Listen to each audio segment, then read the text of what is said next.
मनुष्य चाहे कितना भी प्रयास क्यों ना कर ले, कितना भी प्रयत्न क्यों ना कर ले, उसे अपने कर्मों का फल तो भोगना ही पड़ता है। चाहे मनुष्य कितना ही प्रयत्न कर ले, लेकिन वह कभी अपने कर्मों से बच नहीं सकता। जैसी करनी वैसी भरनी, यह वाक्य तो आपने सुना ही होगा।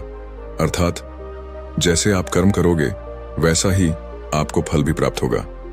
लेकिन मेरा एक प्रश्न है, क्या आप इस बात पर यकीन करते हैं कि जैसा आप कर्म करें वैसा ही आपको फल भी मिलेगा?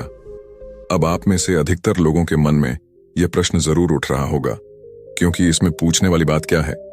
यह तो सत्य ही है कि जैसे हम कर्म करेंगे वैसा ही हमें फल भी मिलेगा। लेकिन एक बार के लिए आंखें बंद करके अपने आप से यह प्रश्न कीजिए। देखिएगा कि आपको इस प्रश्न का उत्तर स्पष्टता से नहीं मिल पाएगा। कहीं ना कहीं आपके मन में एक संशय जरूर होगा कि क्या यह बात सच है या झूठ। दोस्तों, आज इस कहानी से हम समझेंगे कर्मों का खेल। आखिर अच्छे कर्मों का फल अच्छा और बुरे कर्मों का फल बुरा कैसे होता है। बहुत समय पहले की बात है। किसी गांव में एक बहुत ही ज्ञानी पंडित रहता था। एक दिन वह अपने बचपन के दोस्त से मिलने के लिए दूसरे गांव में जा रहा था। उसका वह दोस्त बचपन से ही गूंगा और एक पैर से अपाहिज था। उस पंडित के गांव से उसके दोस्त का घर काफी दूर था। वहां जाने के लिए बीच बीच में कई सारे छोटे छोटे गांव पड़ते थे। पंडित रास्ते में अपनी धुन में चला जा रहा था। चलते चलते उसकी मुलाकात एक व्यक्ति से होती है। रास्ते में उसे एक आदमी मिलता है जो ऐसा लगता था कि वह किसी का इंतजार कर रहा था, और वह भी पंडित के साथ चलने लगता है। उस आदमी को देखकर पंडित बहुत खुश हो जाता है। उसने सोचा, चलो अच्छा हुआ, साथ साथ चलने से उसका सफर आसानी से कट जाएगा। बात की शुरुआत करने के लिए उस पंडित ने उस व्यक्ति से उसका नाम पूछा, तो उसने अपना नाम धर्मराज बताया। पंडित को यह नाम कुछ अजीब सा लगता है, लेकिन उसने नाम के विषय में कुछ और पूछना उचित नहीं समझा। दोनों धीरे धीरे साथ में चल रहे थे। तभी रास्ते में एक गांव आता है। गांव का प्रवेश द्वार आते ही धर्मराज ने पंडित से कहा, तुम आगे चलो, मुझे इस गांव में एक काम है, मैं तुमसे आगे मिलता हूं। पंडित ने कहा, ठीक है। वह आगे रास्ते में चल देता है। कुछ देर बाद उस गांव में खबर फैली कि एक व्यक्ति को सांड ने अपनी सींग में फंसाकर मार दिया है। जैसे ही सांड ने उस व्यक्ति को मारा, ठीक कुछ ही देर में धर्मराज पंडित के पास आ गया और फिर दोनों चलना शुरू कर देते हैं और चलते चलते एक दूसरे गांव के द्वार पर पहुंच जाते हैं। उस गांव के बाहर एक बड़ा और विशाल मंदिर बना हुआ था। वहां पर आराम करने की सुविधा काफी बढ़िया लग रही थी। पंडित के दोस्त का घर अभी वहां से बहुत दूर था और रात भी होने वाली थी। तो पंडित ने धर्मराज से कहा, रात होने वाली है, पूरे दिन चलते चलते थक भी चुके हैं और भूख भी लग रही है, तो यहाँ पर भोजन करके यहीं पर हम विश्राम कर लेते हैं, फिर सुबह के समय आराम से आगे की यात्रा जारी करेंगे। धर्मराज ने कहा, ठीक है, मुझे इस गांव में किसी को कुछ जरूरी सामान देने जाना है, तुम भोजन करके आराम करो, मैं बाद में आकर भोजन कर लूंगा। इतना कहकर वह वहां से चला जाता है। लेकिन उसके जाने के कुछ समय बाद, कुछ ही देर बाद धुआं उठता हुआ दिखाई देता है और देखते ही देखते पूरे गांव में आग लग जाती है। पंडित ने हैरानी से सोचा कि यह धर्मराज जहां भी जाता है वहां कोई ना कोई अनहोनी जरूर हो जाती है, कुछ तो गड़बड़ है इस व्यक्ति में। लेकिन पंडित ने रात्रि में धर्मराज से कुछ भी पूछना उचित नहीं समझा और वे दोनों सो गए। सुबह होते ही दोनों फिर से अपनी यात्रा शुरू कर देते हैं। कुछ देर चलने के बाद रास्ते में फिर से एक गांव आता है। धर्मराज ने फिर पंडित से कहा, आप आगे चलिए, मुझे इस गांव में अपने मित्र से मिलने जाना है, मैं अपने दोस्त से मिलने के बाद आगे रास्ते में मिलूंगा। यह कहकर धर्मराज वहां से चला गया। लेकिन पंडित इस बार आगे नहीं गया। वहीं खड़ा होकर धर्मराज को देखता रहा कि वह कहां जा रहा है और क्या करता है। तभी थोड़ी देर बाद लोगों की आवाज सुनाई देने लगी कि एक व्यक्ति को सांप ने काट लिया है और उसकी मृत्यु हो गई है। ठीक उसी समय धर्मराज फिर पंडित के पास पहुंच गया। लेकिन इस बार पंडित से रहा नहीं गया और उसने धर्मराज से पूछ ही लिया कि तुम जिस भी गांव में जाते हो वहां कोई ना कोई अनहोनी जरूर हो जाती है, क्या तुम मुझे बता सकते हो, यह ऐसा क्यों हो रहा है? धर्मराज ने कहा, पंडित जी, आप तो मुझे बहुत ज्ञानी मालूम पड़े थे, इसीलिए मैं आपके साथ चलने लगा था, क्योंकि ज्ञानियों का साथ बहुत अच्छा होता है। परंतु आप अभी तक समझ नहीं पाए कि मैं कौन हूं। पंडित ने कहा, मैं समझ गया हूं, लेकिन मुझे कुछ शंका है। अगर आप ही अपना उपयुक्त परिचय दे दें तो मेरे लिए आसानी होगी। तब धर्मराज ने जवाब दिया कि मैं यमदूत हूं और यमराज की आज्ञा से उन लोगों के प्राण हरण करता हूं जिनकी उम्र पूरी हो चुकी है। हालांकि पंडित को पहले से ही इस बात की आशंका थी, फिर भी धर्मराज के मुंह से यह बातें सुनकर वह घबरा गया। लेकिन वह हिम्मत करके पूछता है कि अगर तुम सच में यमदूत हो तो मुझे बताओ, अगली मृत्यु किसकी है? धर्मराज ने जवाब दिया, अगली मृत्यु तुम्हारे उसी मित्र की है जिससे तुम मिलने जा रहे हो, और उसकी मृत्यु का कारण भी तुम ही बनोगे। ये बात सुनकर पंडित सहम गया और सोच में पड़ गया कि अगर सच में यह धर्मराज यमदूत हुआ तो उसकी बात भी सच होगी और उसके कारण मेरे बचपन के सबसे अच्छे मित्र की मृत्यु हो जाएगी। तो सबसे अच्छा तो यही होगा कि मैं अपने मित्र से मिलने ही ना जाऊं। कम से कम मैं उसकी मृत्यु का कारण तो नहीं बनूंगा। धर्मराज ने मुस्कुराते हुए कहा, तुम जो सोच रहे हो वह सब मुझे पता है, मगर तुम्हारे अपने मित्र से मिलने न जाने से नियति नहीं बदल जाएगी। तुम्हारे मित्र की मृत्यु तो निश्चित है और वह अगले कुछ ही पलों में घटित होने वाली है। महाकाल के मुंह से ऐसी बातें सुनकर पंडित को झटका लगा, क्योंकि महाकाल ने पंडित के मन की बातें पढ़ ली थीं, जो कि एक सामान्य व्यक्ति के लिए संभव नहीं है। अब पंडित को विश्वास हो गया कि यह धर्मराज सचमुच में यमदूत ही है। जब पंडित को यह पूर्ण विश्वास हो गया कि धर्मराज जी यमदूत हैं, तो वह घबरा गया। वह अपने मित्र की मृत्यु का कारण नहीं बनना चाहता था, इसलिए वह पलटकर अपने गांव की तरफ वापस जाने लगा। लेकिन जैसे ही पंडित वापस जाने के लिए मुड़ा, उसने देखा कि उसका मित्र तेजी से उसकी तरफ चला आ रहा है, जो कि पंडित को देखकर अत्यंत प्रसन्न दिखाई पड़ रहा था। अपने मित्र के आने की गति को देखकर पंडित को ऐसा लगा कि जैसे उसका मित्र काफी देर से उसका ही पीछा कर रहा है, लेकिन वह बचपन से ही गूंगा था और एक पैर से लंगड़ा भी था। इसीलिए ना तो वह पंडित को आवाज देकर पाया था और ना ही उस तक पहुंच पा रहा था। लेकिन जैसे ही वह पंडित के पास पहुंचा, अचानक ही जमीन पर गिर पड़ी और तुरंत ही उसकी मृत्यु हो गई। पंडित हक्का बक्का होकर धर्मराज की ओर देखने लगा, जैसे कि वह पूछना चाह रहा हो कि आखिर क्या हुआ। धर्मराज पंडित के मन में उठ रहे प्रश्नों को समझ गया और बोला, तुम्हारे मित्र ने पिछले गांव में ही तुम्हें देख लिया था और वे वहीं से ही तुम्हारा पीछा कर रहा था, लेकिन गूंगा और लंगड़ा होने की वजह से वह तुम तक नहीं पहुंच पाया।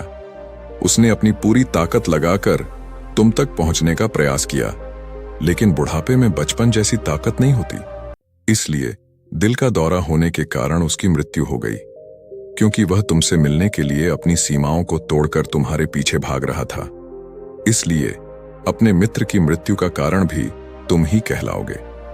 अब पंडित को पूर्णतः यह विश्वास हो गया था कि धर्मराज एक यमदूत है और उसका कार्य जीवों के प्राण हरना है। लेकिन पंडित एक ज्ञानी व्यक्ति था। वह यह भी जानता था कि मृत्यु पर किसी का वश नहीं है, सबको एक ना एक दिन मरना ही है। यही सोचकर उसने अपने आप को संभाल लिया। लेकिन अचानक ही पंडित के मन में अपनी मृत्यु के बारे में जानने की इच्छा हुई। इसलिए उसने धर्मराज से पूछा कि जब मृत्यु मेरे दोस्त की होनी थी तो तुम शुरू से ही मेरे साथ क्यों चल रहे थे? यह प्रश्न सुनकर धर्मराज जोर से हंसा और बोला, मैं तो हर पल हर क्षण सभी के साथ चलता हूं, किंतु लोग पहचान नहीं पाते, क्योंकि लोगों के पास अपनी समस्याओं के अलावा किसी और व्यक्ति, वस्तु या घटना के बारे में सोचने समझने या उसे देखने का समय ही नहीं होता। पंडित ने कहा, तो क्या तुम यह बता सकते हो कि मेरी मृत्यु कब, कहां और कैसे होगी? धर्मराज ने कहा, हालांकि किसी भी सामान्य जीव के लिए अपनी मृत्यु के बारे में जानना ठीक नहीं है, क्योंकि कोई भी जीव हो या जानकर वह अपनी मृत्यु के बारे में जानकर बहुत दुखी हो जाता है। हालांकि तुम जानी व्यक्ति मालूम पड़ते हो और तुमने जिस तरीके से अपने मित्र की मृत्यु को सहन कर लिया है, उसे देखकर लगता है कि तुम अपनी मृत्यु के बारे में जानकर भी दुखी नहीं होंगे। धर्मराज ने कहा, तो सुनो, तुम्हारी मृत्यु आज से ठीक 6 महीने बाद आज ही के दिन किसी दूसरे राज्य में फांसी लगने से होगी। और सबसे हैरानी की बात तो यह होगी कि तुम स्वयं ही खुशी से उस फांसी को स्वीकार कर लोगे। ना कहकर धर्मराज वहां से चला गया, क्योंकि अब धर्मराज के पास पंडित के साथ चलते रहने का कोई कारण न था। इसके बाद पंडित ने अपने मित्र के शरीर का अंतिम संस्कार किया और यथाशक्ति उसके क्रियाकर्म करके अपने गांव वापस आ गया। लेकिन कोई व्यक्ति कितना भी ज्ञानी क्यों ना हो, अपनी मृत्यु के बारे में जानकर दुखी तो होता ही है और मृत्यु से बचने का कोई ना कोई उपाय भी खोजता है। तो पंडित ने भी वही किया। क्योंकि पंडित न था, इसलिए उसकी पहचान उस राज्य के राजा तक थी।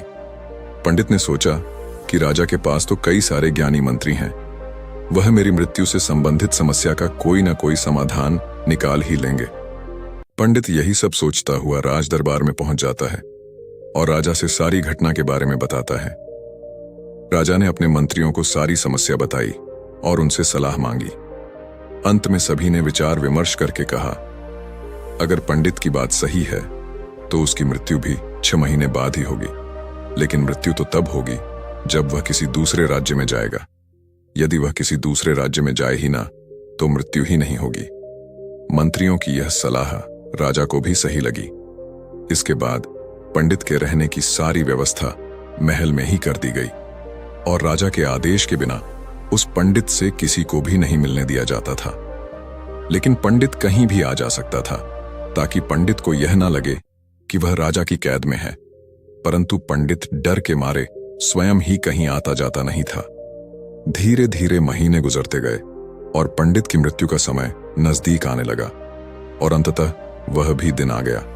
जिस दिन पड़त की मृत्यु होनी थी, तो जिस दिन पंडित की मृत्यु होनी थी, उसकी एक रात पहले पंडित डर के मारे जल्दी ही सो गया, ताकि जल्दी से वह रात बीत जाए और अगला दिन आ जाए, ताकि उसकी मृत्यु टल सके। यही सोचकर वह जल्दी सो जाता है। लेकिन पंडित को नींद में चलने की बीमारी थी और अपनी इस बीमारी के बारे में वह स्वयं ही नहीं जानता था। तो फिर राजा, मंत्री या किसी वैद्य को इसके बारे में बताने का कोई प्रश्न ही नहीं उठता। पंडित अपनी मृत्यु को लेकर बहुत चिंतित था। वह पिछले कई दिनों से ठीक है, सो भी नहीं पा रहा था। और नींद में चलने की बीमारी भी तभी होती है जब व्यक्ति ठीक से सो नहीं पा रहा हो। तो उस रात भी पंडित को नींद में चलने का दौरा पड़ा। वह उठा और महल से निकलकर अस्तबल में गया। क्योंकि पंडित राजा का खास मेहमान था, इसलिए किसी भी पहरेदार ने उसे नहीं रोका और ना ही किसी तरह की कोई पूछताछ की।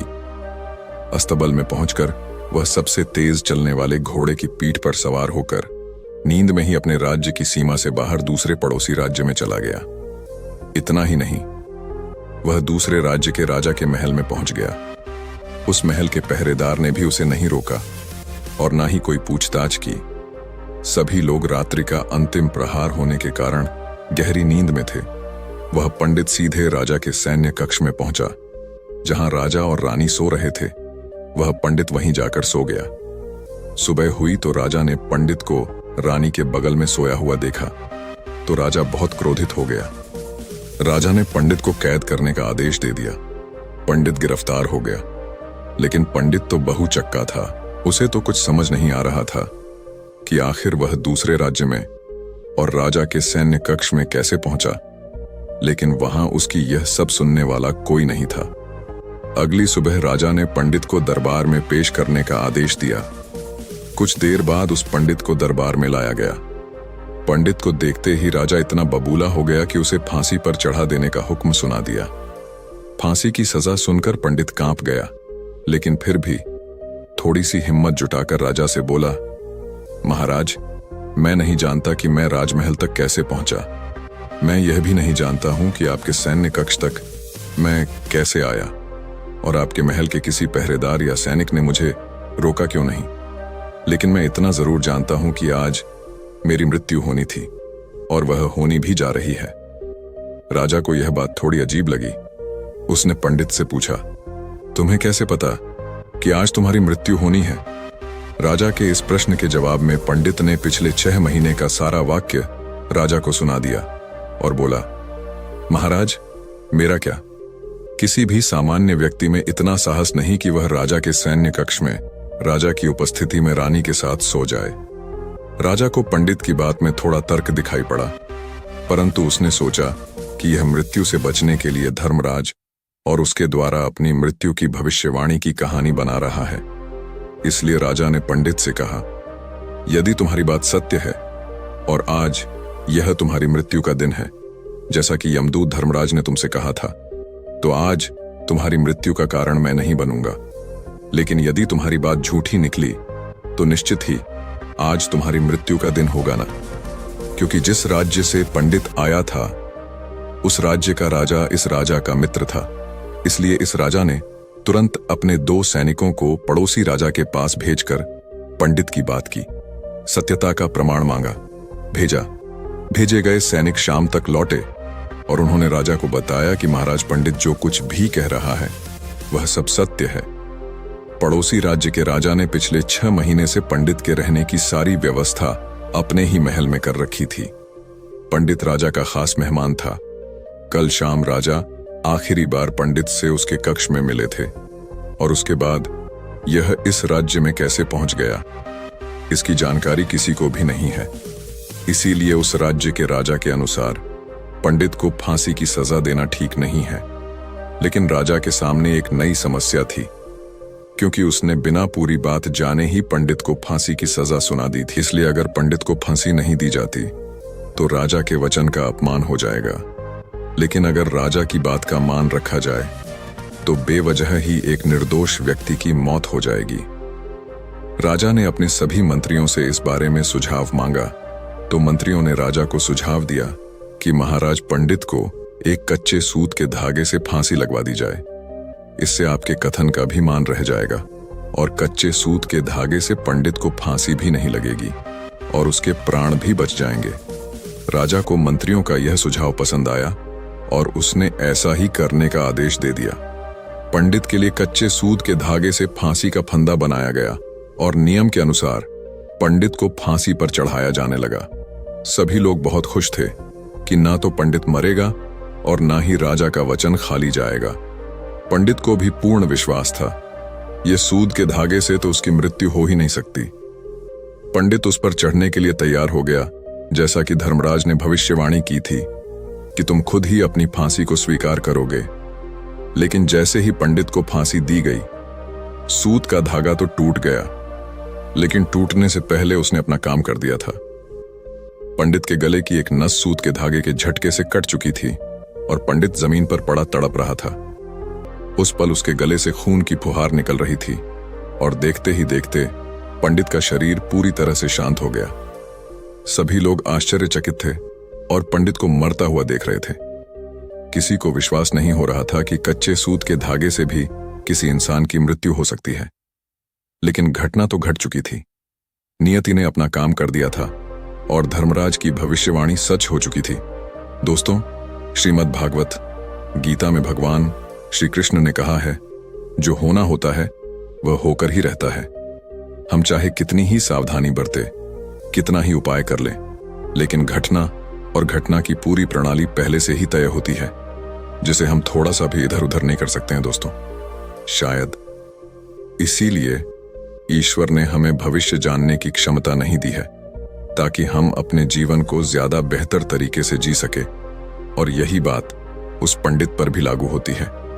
अगर पंडित ने महाकाल से अपनी मृत्यु के बारे में ना पूछा होता तो 6 महीने तक राजा के महल में कैद रहकर डर डर कर जीने की बजाय ज्यादा बेहतर जीवन जीता।